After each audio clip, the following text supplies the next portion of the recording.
Sa loob ng 3 mahabang araw, hinanap siya ng kanyang mga magulang sa masikip na kalye ng Jerusalem.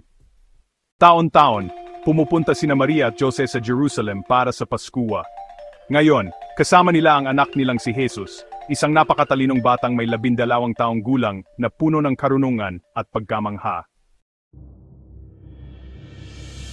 Pagkatapos ng kapistahan, nagsimula na sina Maria at Jose sa kanilang paglalakbay pauwi. Iniisip na kasama nila si Jesus sa grupo ng kanilang mga kamag-anak.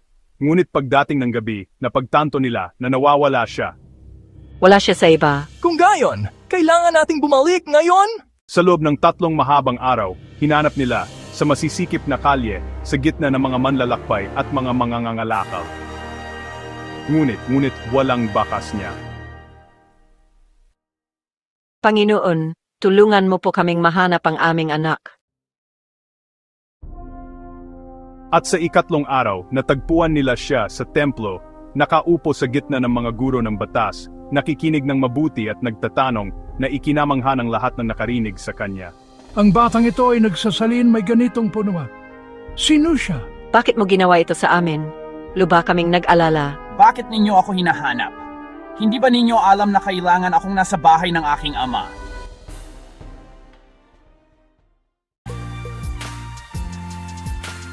Hindi lubos na naunawaan ni Maria at Jose ang kanyang mga salita, ngunit iningatan niya ang mga ito sa kanyang puso. Kahit bata pa, alam ni Jesus kung sino siya at kung bakit siya dumating. Kapag tayo'y nalulumbay o hindi sigurado, naway mahanap din natin ang ating daan, pabalik sa bahay ng ating ama.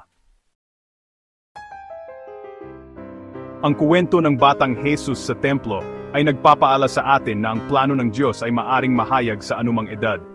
Habang nag-aalala sina Maria at Jose sa paghahanap, si Jesus ay nasa tamang lugar, sa bahay ng kanyang ama. Ito ay nagtuturo sa atin na ang tunay na karunungan ay nagmumula sa paghahanap sa Diyos at pamumuhay ayon sa kanyang kalooban. Kahit na pakiramdam natin ay naliligaw tayo o hindi sigurado, maari pa rin tayong makahanap ng kapayapaan at direksyon kapag bumalik tayo sa presensya ng Diyos. Tandaan, hindi tayo kailanman tunay na nawawala kapag ang ating mga puso ay nakatuon sa mga bagay ng Diyos.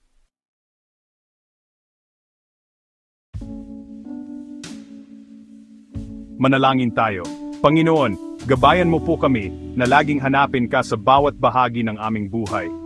Tulungan mo po kami na alalahanin na hindi kami kailanman nawawala kapag kami ay lumalakad sa iyong presensya. Amen.